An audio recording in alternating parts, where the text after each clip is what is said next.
तो पद मिलने के बाद में प्रयागराज में एक बहुत बड़ी सभा बुलाई दक्ष महाराज ने। ऐसा होता है, लोगों को जब कोई उपलब्धि प्राप्त होती है, पद मिलता है, कोई उपलब्धि मिलती है, तो फिर लोग पार्टी देते हैं, लोगों को आमंत्रित करते हैं ताकि लोग जाने तो सही आजकल हम क्या हैं। लोगों को पता तो चलना चाहिए ना, आजकल हम कहाँ हैं, क्या है। दक्ष महाराज ने भी प्रयागराज में सभा बुलाई और उस सभा में सब लोग पधारे। यहाँ तक पिता ब्रह्मा जी महाराज भी इस सभा में पधारे, भगवान शिव भी पधारे। सभा का जो मुख्य अतिथि होता है वह सबके बाद में वहां उपस्थित होता है। यहाँ भी ऐसा ही हुआ। मुख्य अतिथि सभा के दक्ष महाराज सबके बाद में उस सभा में आए, पधारे।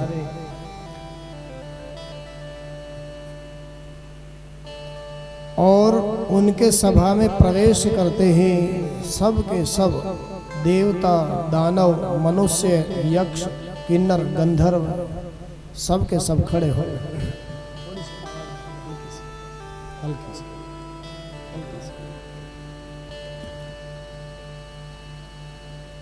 यहाँ तक कि सम्मान में, दक्ष महाराज के सम्मान में पिता ब्रह्मा जी भी खड़े हो गए।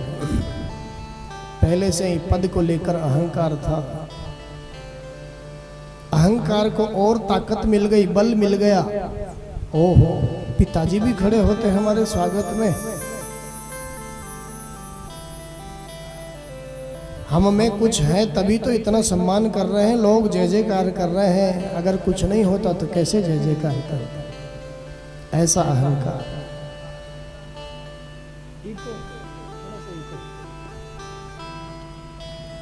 आज सुखदेव भगवान कहते हैं, परीक्षित, जितने लोग स्वागत में, सम्मान में खड़े हुए हैं दक्ष महाराज के, उनकी नजरें उधर नहीं गई, उनकी नजरें उधर गई कौन कौन खड़ा नहीं हुआ है। जितने लोग सम्मान कर रहे हैं उनकी तरफ नजरें नहीं जा रही, कौन कौन खड़े नहीं हुए हैं उधर उनकी नजरें जाती हैं। बोलिए भक्तवत्सल भगवान की जय हो। भगवान शिव पधारे हैं इस सभा में। कोई द्वेष तो नहीं है किसी से भी, क्योंकि भगवान शिव तो प्रसन्नाननम नीलकंठम दयाला, किसी से कोई द्वेष है ही नहीं जीवन में। वैष्णवों में परम श्रेष्ठ इनका जीवन है, लेकिन फिर भी जहां बैठते हैं भगवान शिव का जीवन ऐसा है, एक क्षण भी बिना राम के ध्यान के, बिना राम के नाम के अपने जीवन में व्यर्थ जाने नहीं देते। आज यहाँ भी बैठे सभा में, और सभा में बैठे समाधि लग गई, आधे पलक खुले हुए हैं, आधे बंद हैं। तुम पुनि राम राम दिन राति, बस यही इनका जीवन है। एक क्षण भी अपने जीवन का बिना राम नाम के, उनके ध्यान के व्यर्थ जाने नहीं देते, एक क्षण भी। आज यहाँ भी ऐसा ही हुआ, पता ही नहीं चला ना कौन आया कौन गया, किस समय आया, कैसे आया, यही पता नहीं चला। आज खड़े नहीं हो पाए दक्ष महाराज के इस स्वागत में। दक्ष महाराज ने इसी को अपना अपमान समझ लिया।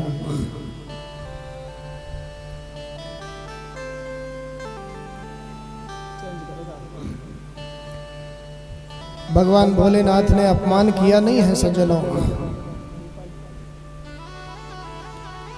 लेकिन दक्ष महाराज ने अपना अपमान समझ लिया। कभी कभी ऐसा होता है हमारा मन जो कहता है हम उसी बात को सही मानते हैं,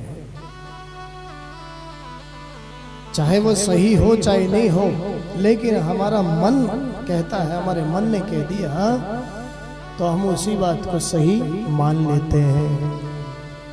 आज दक्ष महाराज के मन ने कह दिया है, भगवान शिव ने कोई अपमान नहीं किया है, लेकिन मन ने मान लिया है, अपमान कर दिया। मेरे अपने दामाद ने मेरा अपमान किया, सब लोगों ने देखो कितना स्वागत किया। श्रूयतां ब्रह्मर्षयो में सहदेवा सहाग्नयः साधूनां ब्रुवतो वृत्तं नाज्ञाना न च मत्सरा। भैया सभी सुनो, सभासदों, देवताओं, मनुष्यों, यक्षों, गंधर्वों, देखो तो सही, ये मेरा दामाद है, लज्जा से रहित इसका जीवन है, कोई शिष्टाचार इसके जीवन में शेष नहीं है।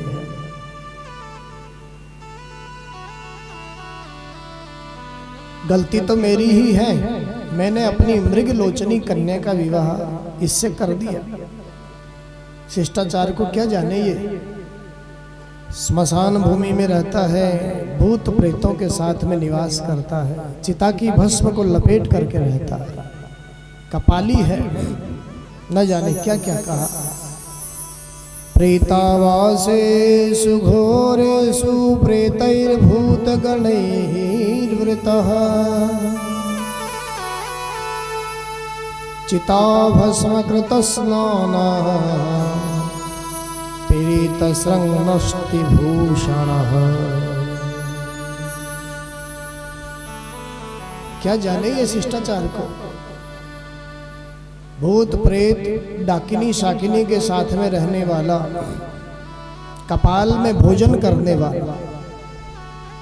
ओहो, मेरी भूल को तो देखो, मैंने अपनी मृग लोचनी कन्या का विवाह ऐसे लज्जा रहित व्यक्ति से कर दिया। किसके लिए ये सब बातें हो रही हैं? केवल मन ने कह दिया। भगवान शिव की तरफ से कोई अनादर नहीं है, कोई अपमान नहीं है, लेकिन दक्ष महाराज के मन ने मान लिया, मेरा अपमान कर दिया, बस इसी के कारण।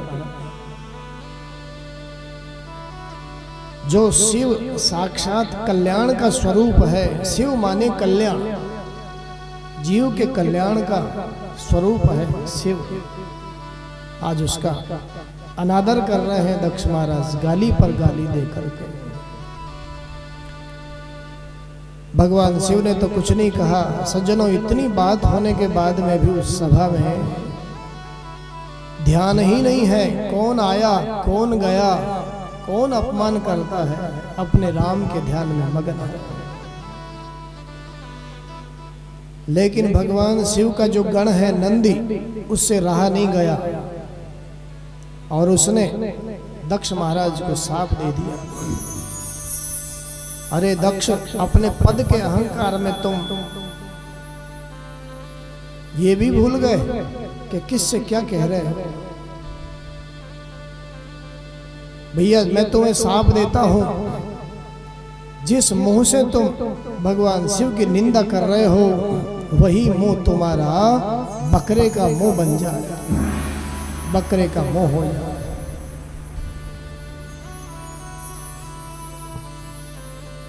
नंदी ने साफ इसलिए दे दिया, भैया सामर्थ्य हो यदि, जीवन में सामर्थ्य हो यदि, तो अपने इष्ट की निंदा कानों से नहीं सुननी चाहिए।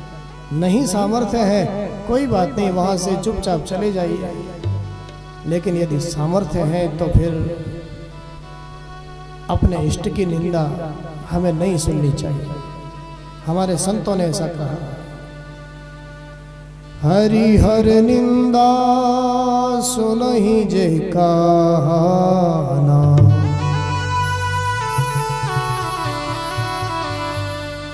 हरि माने भगवान नारायण, और हर माने भगवान शिव। होई पाप घोघात समाना,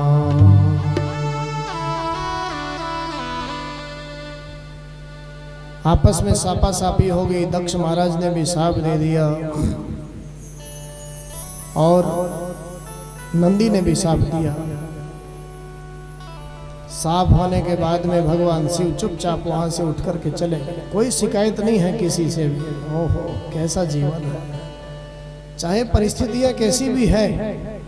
आप ये मत सोचिए कि भगवान शिव के जीवन में, शंकर के जीवन में कोई परिस्थितियां नहीं है। हमारे तुम्हारे जीवन में कोई परिस्थिति नहीं है, लेकिन भगवान शिव के जीवन में ऐसी ऐसी विषम परिस्थितियां हैं।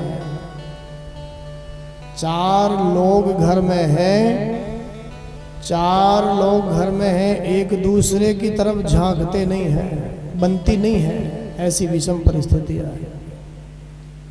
लेकिन फिर भी प्रसन्नाननं नीलकंठम दयालम,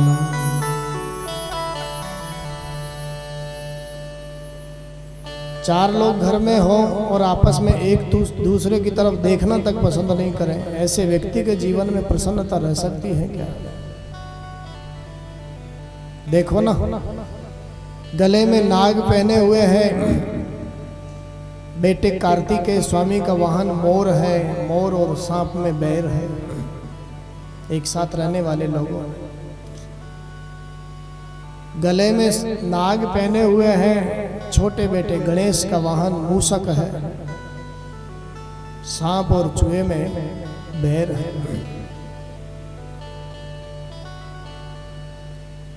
यहां तक क्या बतावें,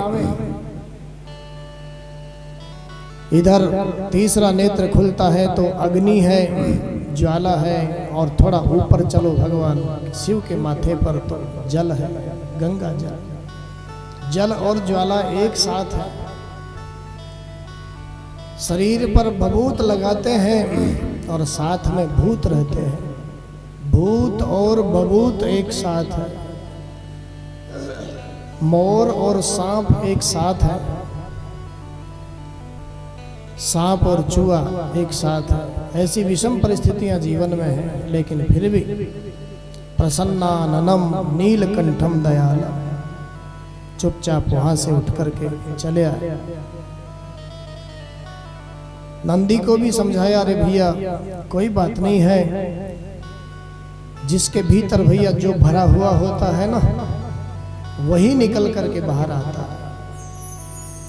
जिसके भीतर जो समाया हुआ है, भरा हुआ है, वही बाहर निकल करके आता है।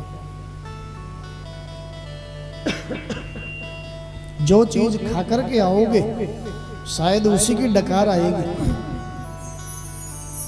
तो भैया तुम्हें दक्ष महाराज से बहस करने की कहां आवश्यकता थी? तुम्हें यह सब नहीं करना चाहिए था। क्षमा मांगी नंदीश्वर ने। भगवान शिव तो थोड़ा समय हुआ और उस बात को भूल गए, इस बात को भूल चुके हैं। लेकिन दक्ष महाराज ने तो इसको अपना अपमान समझ करके गांठ बांधा। अपमान किया नहीं, लेकिन फिर भी समझ लिया और गांठ बांध ली, बैर कर लिया इसी बात को लेकर के। कुछ लोग समाज में ऐसे होते हैं, कितनी भी बड़ी बात हो जाए, लेकिन अरे जाने दो साहब, कोई बात नहीं है, रात गई बात गई, अब इस बात को कहां तक लेकर के घसीटेंगे, क्या निकालेंगे इसमें से अब। लेकिन कुछ लोग तो ऐसे होते हैं साहब, छोटी छोटी बातों को जीवन भर नहीं भूल पाते, छोटी छोटी बातों को जीवन भर गांठ बांध करके रहते हैं। बार बार समझाते लोग, अरे भैया कोई बात नहीं है, कोई बात नहीं है, क्या फर्क पड़ता है। अब तो समझो भैया कोई बात नहीं, अब तो उम्र हो गई है, अब तो इन छोटी छोटी बातों को भूलो। लेकिन हमारा जवाब होता है, अरे महाराज कैसे भूल जावे महाराज। हम जब चिता पर लेट जाएंगे ना तभी भूल सकते हैं इन बातों को, इससे पहले तो भूलने का कोई सवाल ही नहीं है। भगवान शिव तो भूल गए साहब। आज सुखदेव भगवान कहते हैं दक्ष महाराज ने इस छोटी सी बात का बदला लेने के लिए बैर कर लिया और इसका बदला लेने के लिए हरिद्वार के क्षेत्र में कनखल नाम के स्थान पर बहुत बड़ा यज्ञ का आयोजन किया। और इस यज्ञ में सबको आमंत्रित किया, देवताओं को, दानवों को, गंधर्वों को, यक्षों को, मनुष्यों को, सबको आमंत्रित किया। लेकिन जानबूझ करके अपने अपमान का बदला लेने के लिए भगवान शिव को आमंत्रित नहीं किया।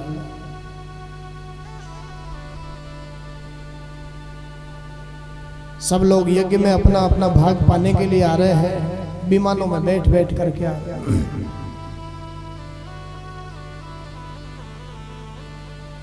बहुत समझने की बात है, ये देवता लोगों का जीवन क्या है, अपने अपने विमानों में बैठ करके ये कैलाश पर्वत के ऊपर होकर के ही आ रहे हैं।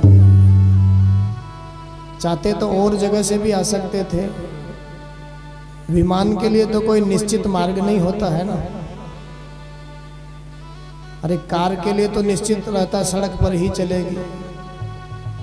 रेल के लिए भी निश्चित जगह होती है, वो पटरी के बिना नहीं चल सकती, पटरी पे ही चलेगी। लेकिन विमान के लिए तो कोई निश्चित जगह नहीं रहती है ना, खुला हुआ आकाश है, कहीं से भी निकल सकता है।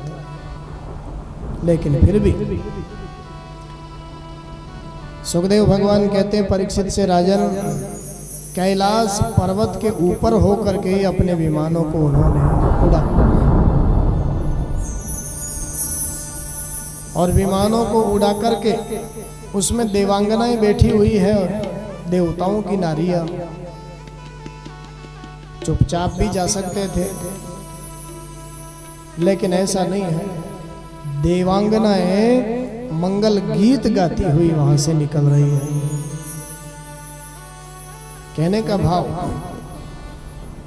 जब हमें पता चलता है समाज में कि इन दो लोगों में अनबन है, तो हम वहां उनको जोड़ने का प्रयास नहीं करते और बल्कि उनको तोड़ने का, दूरियां बढ़ाने का प्रयास हमारा वहां रहता है। जानते हुए भी हम उस बात को और बढ़ाते हैं, बढ़ाने का प्रयास करते हैं। भैया कथा तो कहती है, अगर आप में समझदारी है, विवेक है, तो दो लोग जो टूट चुके हैं, अगर हो सके तो उनको जोड़ने का प्रयास करें, हम तोड़ने का प्रयास नहीं करें। बोलिए भक्तवत्सल भगवान की जय हो। आज सती माता ने देखा ये देवताओं के विमान आकाश से उड़ करके जा रहे हैं, इनकी देवांगनाएं मंगल गीत गाती हुई जा रही है। भगवान भोलेनाथ से पूछा, हे प्रभु ये सब लोग कहाँ जा रहे हैं?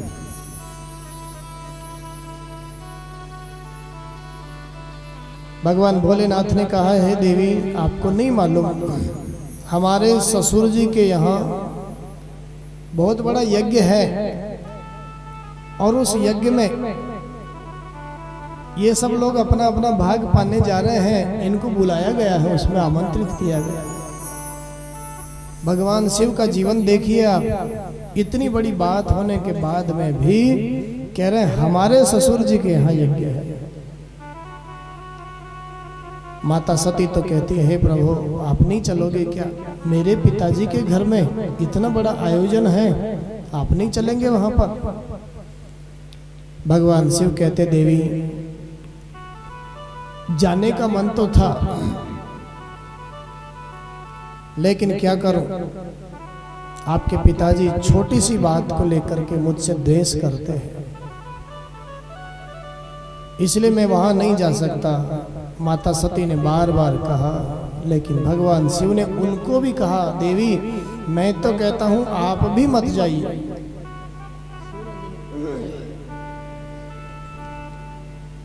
मैं तो कहता हूं आप भी मत जाइए वहां पर, आपका भी कल्याण नहीं है वहां जाने में। क्यों? आवत ही हर से नहीं,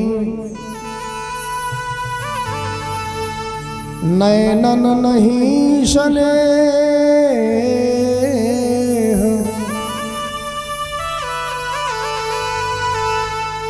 तुलसी वहां न जाइए, चाहे कंचन बरसे में।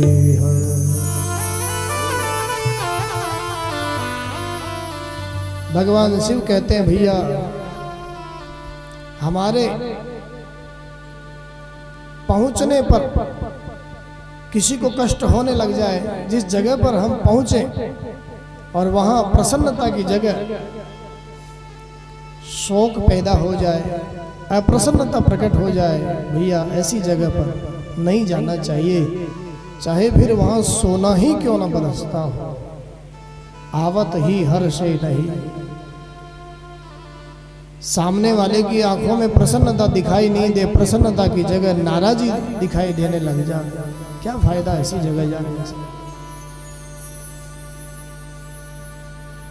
माता सती को बार बार कहा भगवान शिव ने, देवी मैं तो कहता हूं आप भी मत जाइए।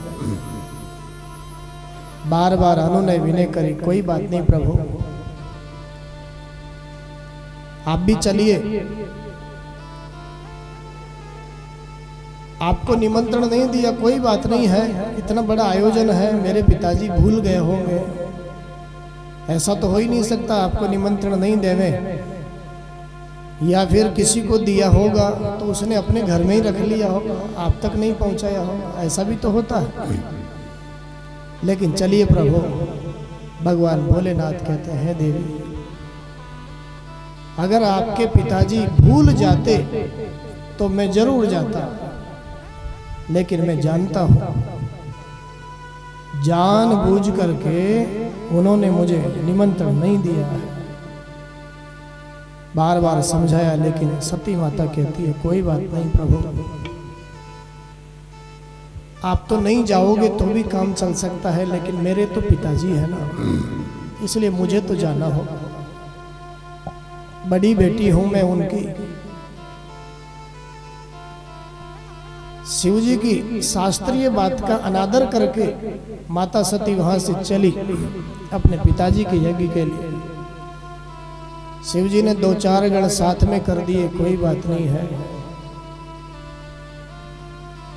अपने इष्ट नारायण के चरणों में निवेदन किया, हे प्रभु मैंने अपना प्रयास कर लिया है, अब आगे आप जानिए और आपका काम जानिए। भगवान शिव शायद जगत को ये संदेश देना चाहते हैं, हर अच्छे कर्म में प्रयास जरूर करना चाहिए। आगे फिर उसका क्या फल है, कैसा फल है, ये ठाकुर जी पर छोड़िए, लेकिन हर अच्छे कर्म के लिए प्रयास जरूर करिए। हमारा प्रयास जरूर होना चाहिए। भगवान शिव ने प्रयास कर लिया और फिर समाधि में स्थित हो गए, बैठ गए परमात्मा के भजन में। हुई है सोई जो राम रच राखा, को करी तर्क बढ़ावे शाखा। जो होना है उसको कौन रोकने वाला है, वो होकर के ही रहेगा। बोलिए भक्तवत्सल भगवान की जय। ऐसी महिमा शिव की, जिनके जीवन में किसी के प्रति कोई बैर नहीं है, कोई अनादर नहीं है, किसी से कोई द्वेष ही नहीं है। एक क्षण भी अपने जीवन का व्यर्थ नहीं होने देते हैं, बिना राम नाम के एक क्षण भी नहीं निकलने देते हैं अपने जीवन का। लोग कहते हैं भगवान शिव तो नशा करते हैं, नशा। लेकिन भैया शास्त्र संत कहते हैं भगवान शिव के जीवन में कोई नशा नहीं है। उनके जीवन में तो केवल एक ही नशा है, राम नाम का नशा है। क्योंकि भगवान शिव जानते हैं जगत के जितने नशे हैं उन सब नशों का समय होता है, समय निश्चित है। कोई नशा 1 घंटे रहता है, कोई नशा 2 घंटे रहता है, कोई नशा 4 घंटे रहता है। ज़्यादा से ज़्यादा नशा दुनिया का कोई बड़े से बड़ा नशा होगा वो रात भर रह सकता है, इससे ज़्यादा कोई नशा नहीं। भगवान शिव अपने जीवन में कोई नशा नहीं करते हैं, केवल एक ही नशा है उनके जीवन में, राम नाम का नशा। और इस राम नाम के नशे में हर समय डूबे रहते हैं। भंग भसूटी और सुरा उतर जाय प्रभात,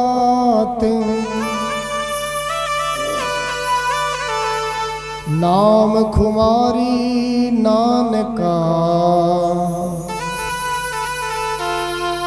चढ़ी रहे दिन रात।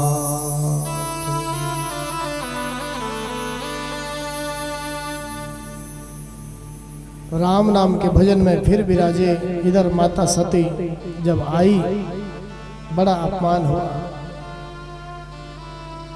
पीहर पक्ष के लोगों ने बड़ा अपमान किया, बहनों ने भी ताने मारे। भगवान शिव की शास्त्रीय बात का अनादर किया। भगवान शिव ने मन से त्याग दिया। ज्यों ही प्रवेश किया इस यज्ञ मंडप में, परिवार के लोगों ने बहुत अनादर किया। बहनों ने ताने मारे, ओ हो अकेली आई हो, सबसे बड़ी बेटी हो, फिर भी सबके बाद में आई हो क्या? बहनों ने ताने मारे। दूसरी कहती है, ओहो अरे आ गई जो ही क्या कम है बेचारी। तीसरी कहती है, क्यों? अरे निमंत्रण ही नहीं दिया था ना पिताजी ने, तो ये आ गई जो ही क्या कम है। चौथी कहती है, ओहो मैं तो नहीं आती सा, चाहे पिताजी ही क्यों ना हो मैं नहीं आती। बहनों ने ताने मारे। माताजी ने गले से जरूर लगाया, लेकिन माँ की यहाँ कुछ चलती नहीं है। इस यज्ञ में, इस परिवार में माँ की चलती नहीं है। सादर भली मिली एक माता, भगनी मिली बहुत मुस्काता।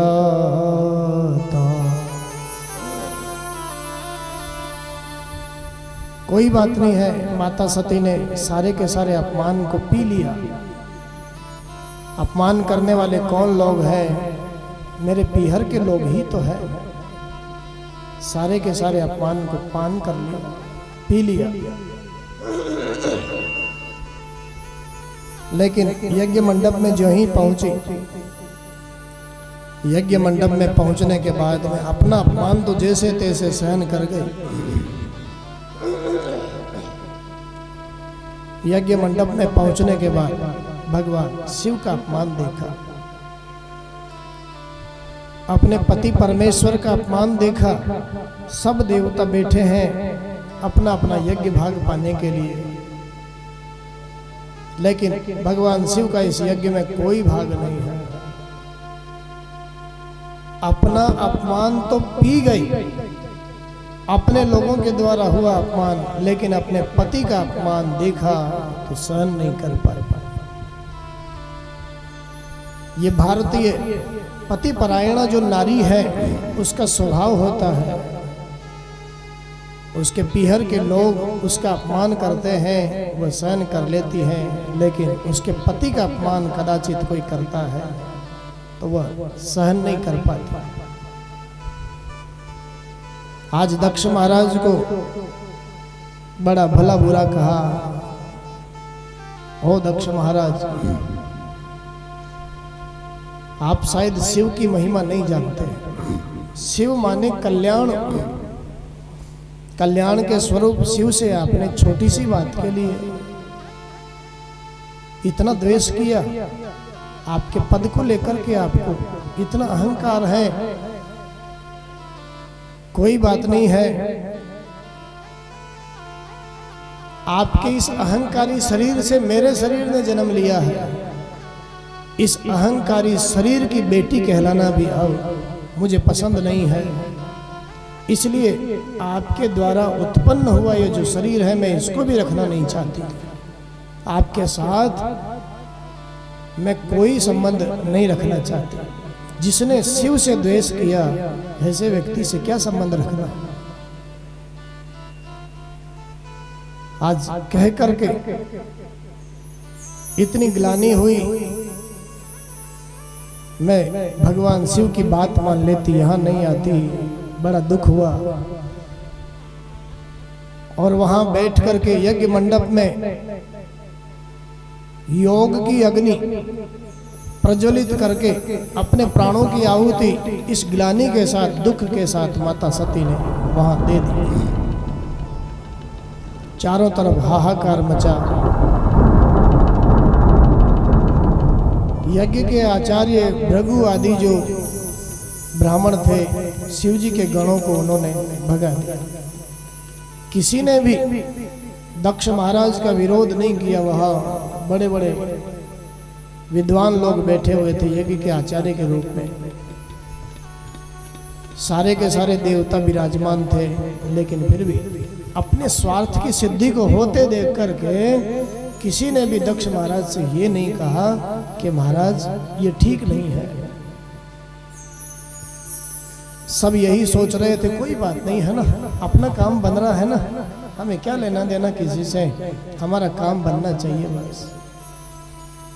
किसी ने नहीं टोका। भृगु जैसे आचार्य हैं इस यज्ञ के, लेकिन उन्होंने भी नहीं कहा कि महाराज जिस यज्ञ में शिव का भाग नहीं है वह यज्ञ कभी पूर्ण नहीं हो सकता। लेकिन किसी ने भी नहीं रोका। तो सुखदेव भगवान कहते हैं ददर्श देहो हत कलमस सती सद्य प्रज्ज्वाल समाधि जागरणा। समाधि में स्थित हो गई और योग की अग्नि में अपने प्राणों की आहुति दे दी। इस ग्लानि के साथ सती माता, चारों तरफ हाहाकार मच गया। नारद जी महाराज के माध्यम से भगवान शिव को पता चला, तो भगवान शिव का तीसरा नेत्र खुला। तीसरा नेत्र खुलने से पहले तो उस नेत्र से आंसू निकला। सती का वियोग हुआ, मैंने खूब समझाया था, लेकिन होनी को कौन टाला। आंसू निकला और आंसुओं से सारा का सारा त्रिपुंड बह गया भगवान शिव का। भीगे तिलक नयन के पानी। लेकिन फिर आवेश आया, ओहो मेरा किसी से कोई बैर नहीं है, लेकिन फिर भी अपने अहंकार के कारण ऐसे जो अपराध करने वाले समाज में लोग हैं, शिक्षा के लिए उनको दंड मिलना बहुत जरूरी है। ऐसा सोच करके भगवान शिव ने क्रुद्ध होकर के क्रुद्ध सुदोष्ट पुटः सदुर्जटिर जटाम तड़िद वन्य सटो ग्ररोचि स, अपनी जटाओं में से एक जटा उखाड़ करके धड़ाम से धरती पर फटकी।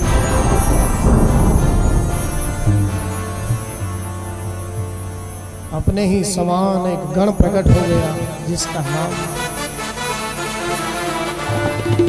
वीरभद्र। वीरभद्र ने कहा महाराज क्या आज्ञा है मेरे लिए। भगवान शिव ने कहा जाओ, तुम्हारे लिए यही आज्ञा है। अहंकारी दक्ष अहंकार के साथ जिस यज्ञ को कर रहा है उस यज्ञ को जाकर के विध्वंस कर दो, कुछ भी उसमें शेष नहीं बचना चाहिए। वीरभद्र आंधी तूफान की तरह भगवान शिव का आदेश पाकर के आंधी तूफान की तरह चारों तरफ हाहाकार मचा हुआ है। यहाँ आकर के यज्ञ मंडप को विध्वंस कर दिया वीरभद्र ने। भृगु मुनि की, आचार्य जी की दाढ़ी उखाड़ ली, भग देवता की आंखें फोड़ डाली, पूषा मुनि के दांत तोड़ डाले, यज्ञ कुंडों में मलमूत्र त्याग करके यज्ञ कुंडों की अग्नि को बुझा दिया। इतने से भी संतोष नहीं हुआ वीरभद्र को। चारों तरफ धुआं ही धुआं हो गया। जहां स्वाहा स्वाहाकार की ध्वनि सुनाई पड़ रही थी, आज वहां आहा आहा की ध्वनि सुनाई पड़ने लगी।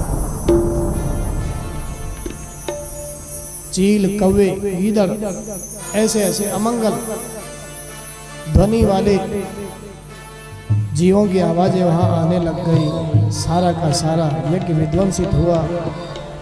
इतने से भी संतोष नहीं हुआ। प्रधान यजमान उस यज्ञ के दक्ष महाराज वीरभद्र ने गर्दन मरोड़ करके सिर ही धड़ से अलग कर दिया। यज्ञ की पूर्णाहुति नहीं हुई है, उससे पहले ही यजमान मरा पड़ा हुआ।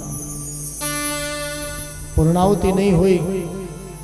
जब तक यज्ञ की पूर्णाहुति नहीं हो, देवताओं को उनका भाग नहीं मिल पाता पूर्ण रूप से। आज देवता दौड़े दौड़े ब्रह्मा जी महाराज की शरण में गए। क्या करें महाराज? ब्रह्मा जी ने कहा, भैया तुम इतने स्वार्थी बने। ब्रह्मा जी भगवान नारायण की शरण में लेकर के गए।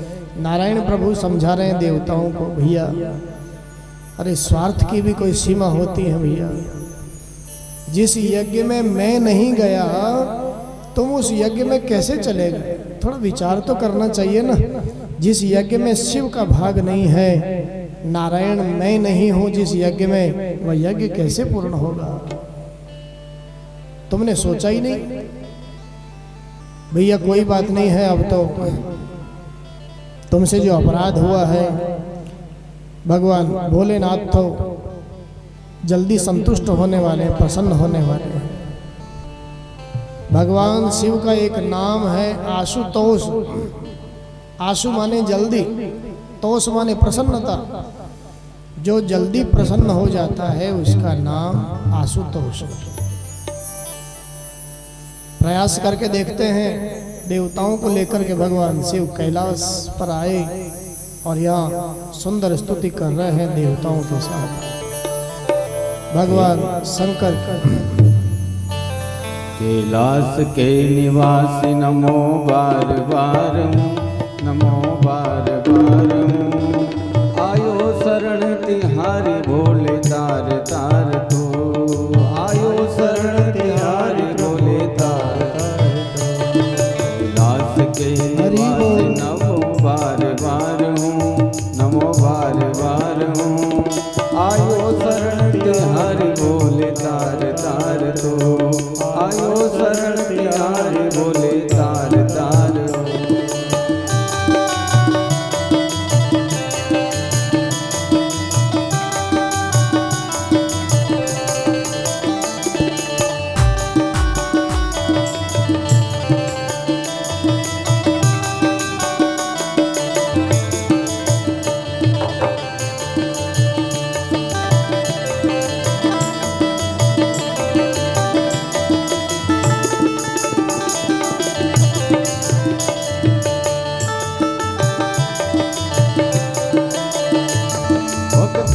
कभी शिव तूने निराश ना किया, भक्तों को तूने शिव कभी निराश ना किया।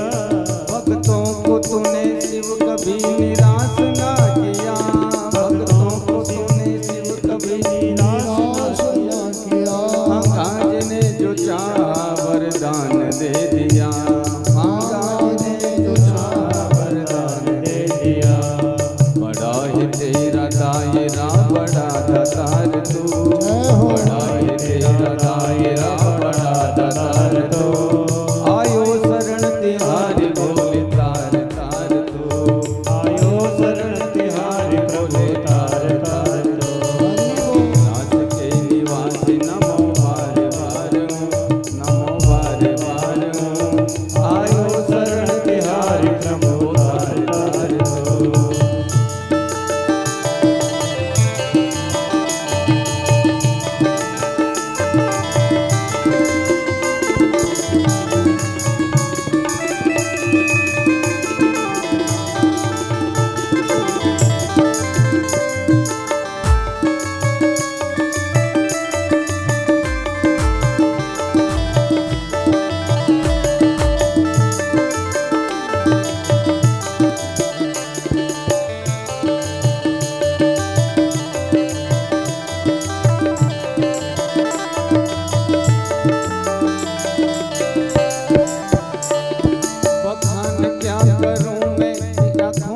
जिस पर तजू में आज खबाना कुबेर का।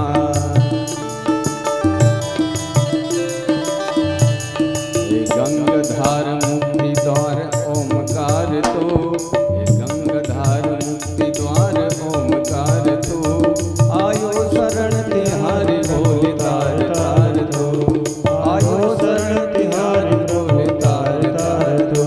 कैलाश के निवासी नमो बार बार हूँ, नमो बार बार हूँ, आयो शरण तिहारी शंभु तार तार दो, आयो शरण तिहारी बोले तार तार दो।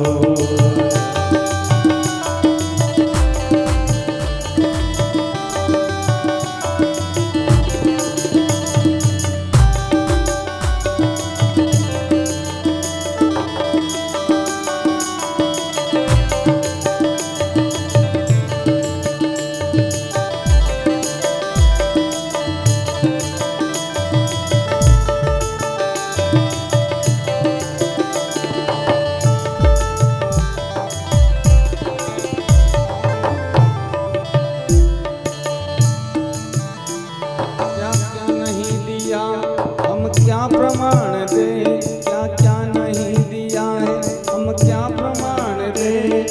बस गए हैं त्रिलोक तेरे दान से, बस गए हैं त्रिलोक तेरे दान से। जहर पिया जीवन दिया,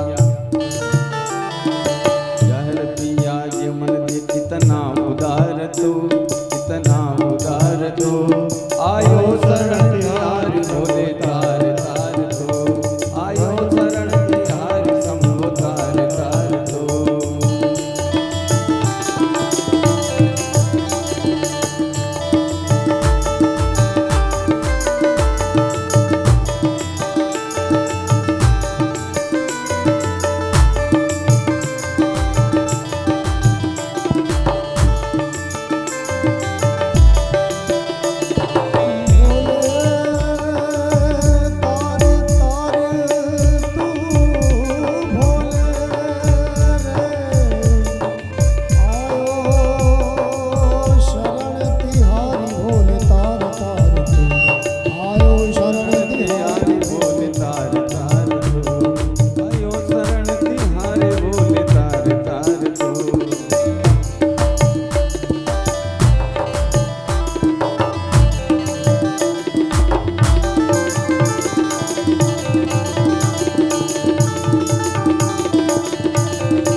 बखान क्या करूं मैं लाखों के ढेर का, बखान क्या करूं लाखों के ढेर का, बखान क्या करूं मैं लाखों के ढेर का।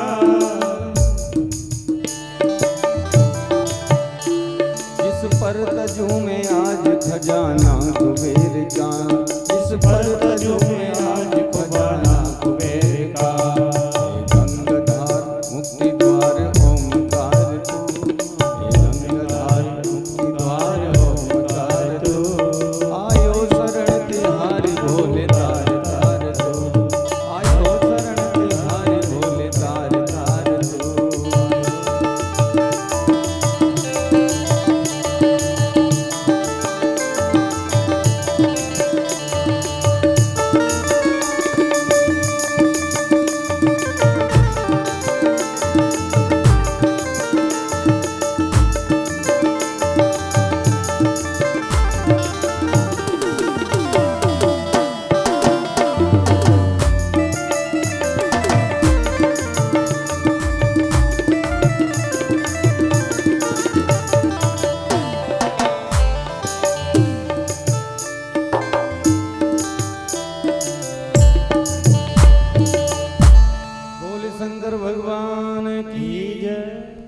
बोले भक्त वत्सल भगवान की जय हो।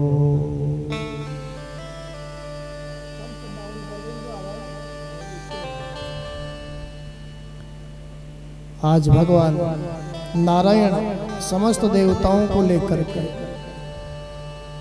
कैलाश पर भगवान शिव के यहाँ पधारे और ऐसी स्तुति गाई सबने मिलकर के। बार बार स्तुति करी प्रसन्न करने के लिए। भगवान नारायण ने कहा, हे प्रभु, देवताओं से अपराध तो हुआ, लेकिन फिर भी आप तो शिव हैं, कभी भी जीव के अवगुणों की तरफ आपका ध्यान जाता ही नहीं है। इनसे अपराध तो हुआ है, लेकिन अब आप इनको क्षमा करिए प्रभु। यज्ञ की पूर्णाहुति नहीं हुई है, आप कृपा करिए उस यज्ञ की पूर्णाहुति करवाइए। इन देवताओं को इनका अपना अपना भाग प्राप्त होवे।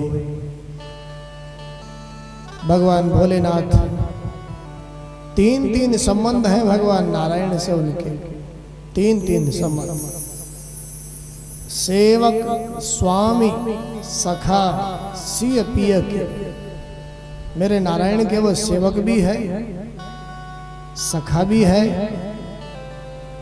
और स्वामी भी है। आज परमात्मा नारायण अपने इष्ट की बात मान करके उस यज्ञ में आए।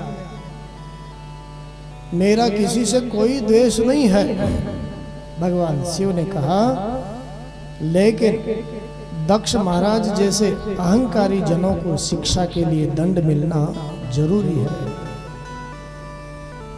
इसलिए ये सब हुआ।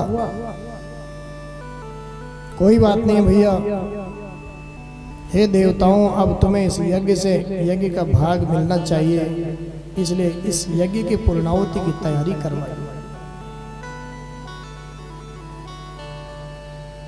सबने कहा, महाराज यज्ञ की पूर्णाहुति कैसे हो, यजमान तो मरा पड़ा हुआ है, बिना यजमान के कैसे पूर्णाहुति हो।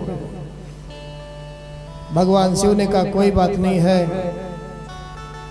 हमारे ससुर जी इस यज्ञ के यजमान, उनको बकरे का मुंह लगा दिया जावे, नंदी के साप को भी पूरा करना था। भगवान उस तत्व का नाम होता है जो सबके साप भी पूर्ण करे और सबके वरदान भी पूर्ण करे। बकरे का मुंह लगाया गया, क्यों? इसके पीछे संत जनों का सुंदर भाव है। नंदी का साप भी पूरा होना था। दूसरी बात, भगवान शिव ने कहा, हमारे ससुर जी अपने पद को लेकर के, अपने अहम को लेकर के, अभिमान को लेकर के हमेशा मैं ही करते रहते थे। इसलिए भैया इनको मैं करने वाले बकरे का मुंह ही लगा दिया जाए। बकरा भी तो मैं करता है, वो ममता से करता है मैं, और दक्ष महाराज अहंकार से, अभिमान से कर रहे थे। यज्ञ की पूर्णाहुति हुई, देवताओं को अपना अपना भाग प्राप्त हुआ। दक्ष महाराज ने बकरे के मुंह से भगवान की स्तुति गाई, बहुत सुंदर स्तुति, आंखों में आंसू लिए हुए। हे प्रभु क्षमा करना, पहले मैं जोश में था लेकिन अब होश में आ चुका, आप मुझे क्षमा करना। अपने पद को लेकर के, अपने धन को लेकर के, परिवार को लेकर के मैं बहुत अहंकार में था, क्षमा करना प्रभु। देखो तो सही, परमात्मा ने मेरे ऊपर कितनी बड़ी कृपा करी, मानव का जन्म दिया मुझे, सुंदर वाणी दी मुझे, लेकिन उस वाणी से, मानव शरीर से मैं आपका गुणगान नहीं गा सका। आपने बकरे का मुंह दिया, जीवन दान तो दिया, चाहे कुछ भी हुआ, क्षमा करो प्रभु। सबने भगवान की स्तुति करी। इस यज्ञ में लक्ष्मी नारायण प्रकट हो गए, ब्राह्मणों ने भी स्तुति करी, अपने अपराध की क्षमा मांगी। त्वं क्रतुस्त्वं हविस्त्वं हुतास स्वयं, त्वं हि मंत्रः समिद्दर्भ पात्राणि च, त्वं सदस्यर्द्विजो दंपति देवता अग्निहोत्रम स्वधा सोमाज्यम पशु।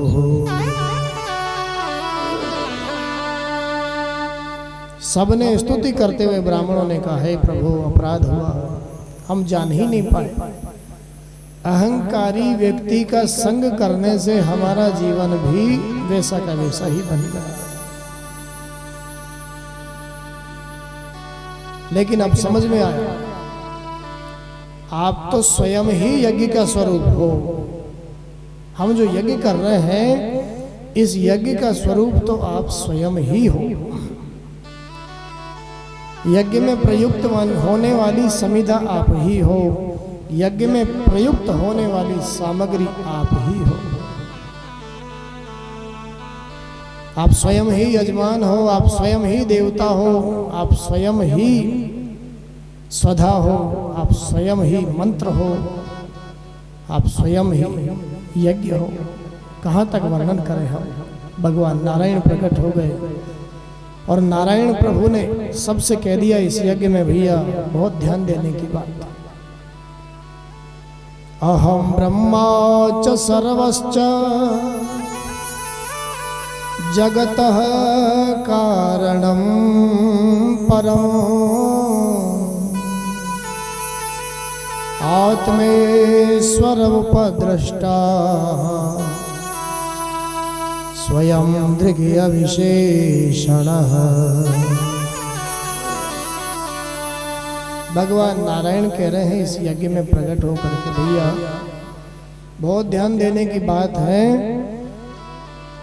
लीला की सिद्धि के लिए हम तीनों देव अलग अलग दिखाई देते हैं, ब्रह्मा, विष्णु और महेश।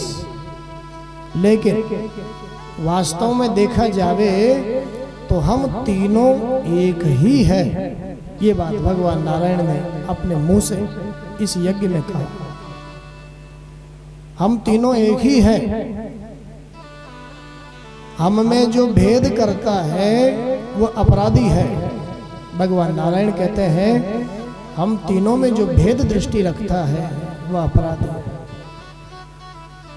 गाते तो हम भी रोज है, ब्रह्मा विष्णु सदा शिव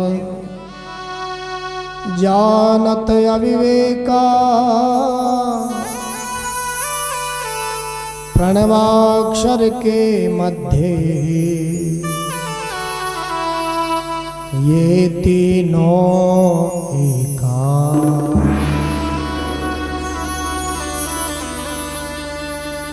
भैया हम तीनों एक ही है। और समझाया भगवान नारायण ने इस यज्ञ में प्रकट होकर के, भैया किसी का इष्ट शिव है और वह मुझसे द्वेष करता है नारायण से, तो भैया वह मुझसे द्वेष नहीं करता है, वह शिव से ही द्वेष करता है। क्योंकि हम तीनों में कोई भेद ही नहीं है।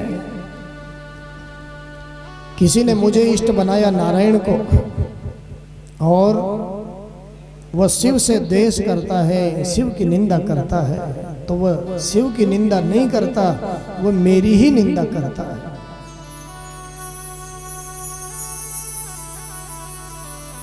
और भैया ये कथा तो कहती है, इसीलिए दक्ष महाराज के इष्ट परमात्मा नारायण थे, लेकिन उन्होंने शिव जी से द्वेष किया तो ऐसी संकट की स्थिति आ गई, तो भी भगवान नारायण एक बार भी बचाने के लिए नहीं आए।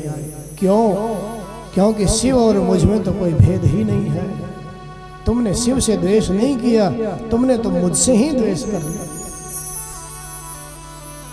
कथा कहती है पूजा वह श्रेष्ठ पूजा नहीं है हम अपने इष्ट की प्रशंसा करें और दूसरों से बैर करें, दूसरों की निंदा करें, वो पूजा श्रेष्ठ कभी नहीं हो सकती है। यज्ञ की पूर्णाहुति हुई, देवताओं को अपना अपना भाग मिला। भगवान शिव से भृगु ऋषि ने प्रार्थना करी, महाराज वो आपके गण आए थे ना, वो मेरी दाढ़ी उखाड़ दी उन्होंने इस यज्ञ में। भगवान शिव ने कहा कोई बात नहीं है, तुमने दाढ़ी पर हाथ फेर फेर करके सती का मजाक किया था ना, इसलिए तुमको ये दंड मिला। तो अब महाराज भगवान शिव कहते हैं अब तुम्हारे पूरी दाढ़ी आएगी नहीं, वो थोड़ी थोड़ी यहाँ आ जाएगी, यहाँ आ जाएगी, यहाँ आ जाएगी, बस ऐसे ही थोड़ी थोड़ी दाढ़ी आएगी। पूषा मुनि ने कहा महाराज वो आपके गण जो हैं उन्होंने मेरे दांत तोड़ डाले। भैया तुमने भी शायद दांत दिखा दिखा करके सती का मजाक किया होगा, इसलिए तुम्हें भी ये दंड मिला। अब भगवान शिव ने कहा अब दांतों की कोई जरूरत नहीं है, अब तो सतुआ घोल करके बस पियो, हल्का भोजन खिचड़ी दलिया आदि पी करके भगवान का भजन करो। क्या जरूरत है वो दांतों की। बोलिए भक्तवत्सल भगवान की जय हो। सुखदेव जी महाराज ने पावन कथा सुनाई। परीक्षित महाराज ने पूछा गुरुदेव आपने कथा तो बहुत अच्छी सुनाई, लेकिन थोड़ा सा संदेह मुझे इस कथा में हो रहा, मैं आपसे पूछना चाहता हूं। यज्ञ तो पवित्र कर्म माना गया है, यज्ञ की बराबरी तो कोई कर्म कर ही नहीं सकता, ऐसा पवित्र कर्म है यज्ञ। तो क्या गुरुदेव यज्ञ जैसा पवित्र कर्म भी नष्ट हो सकता है क्या? आपने कहा दक्ष महाराज का यज्ञ नष्ट हो गया, तो मैं आपसे पूछता हूँ यज्ञ तो पवित्र कर्म है, क्या यज्ञ जैसा पवित्र कर्म भी नष्ट हो सकता है क्या? सुखदेव जी महाराज गदगद हो गए और कहने लगे रे भैया क्या कहूं मैं तुमसे। हे परीक्षित बहुत समझने की बात है। हाँ यज्ञ जैसा पवित्र कर्म भी नष्ट हो सकता है यदि उसका उद्देश्य ठीक नहीं है, तो यज्ञ जैसा पवित्र कर्म भी नष्ट हो सकता है। हम पूजा करते हैं, हम पाठ करते हैं, कर्म कर रहे हैं, यज्ञ कर रहे हैं, कथा सुन रहे हैं, अगर हमारा उद्देश्य इसके प्रति ठीक नहीं है, हमारा उद्देश्य इस पूजा के प्रति, यज्ञ के प्रति, कथा सुनने के प्रति किसी को नीचा दिखाना हो, किसी का अपमान करना हो, तो भैया आपका यज्ञ जैसा कर्म भी नष्ट हो जाएगा। दक्ष महाराज का यज्ञ क्यों नष्ट हो गया? क्योंकि उसका उद्देश्य ठीक नहीं था। उद्देश्य तो यही था ना, शिव जी का अपमान करना ही तो उद्देश्य था, और तो कोई उद्देश्य नहीं था इस यज्ञ का। बहुत समझने की बात है। हम पूजा कर रहे हैं, पाठ कर रहे हैं, यज्ञ कर रहे हैं, भजन कर रहे हैं, परोपकार कर रहे हैं, कथा सुन रहे हैं, लेकिन अगर अपने जीवन का उद्देश्य ठीक नहीं है ना, ये सब हम किसी को नीचा दिखाने के लिए, किसी का अपमान करने के लिए करते हैं, तो हमारा किया कराया सब का सब नष्ट हो सकता है। बोलिए भक्तवत्सल भगवान की जय। सुखदेव भगवान कहते हैं परीक्षित से राजन, यही सती माता दूसरे जन्म में फिर पर्वतराज हिमालय के यहाँ बेटी बनकर के प्रगटी, नाम हो गया पार्वती। पर्वत की बेटी है ना, इसलिए पार्वती नाम पड़ गया। माता पिता ने खूब समझाया, सप्त ऋषियों ने परीक्षा लेना चाहिए खूब, लेकिन मन में संकल्प कर लिया जन्म जन्मांतरों से शिव के चरणों में मेरा प्रेम है, और इस जन्म में भी चाहे कितने ही जन्म बीत जाए मेरे, लेकिन मन का संकल्प है भगवान शिव के चरणों की ही मैं दासी बनूं, नहीं तो भले कुंवारी ही रह जाऊं। जन्म कोटि लगी रगड़ हमारी, बरऊं संभ नत रहूं कुंवारी।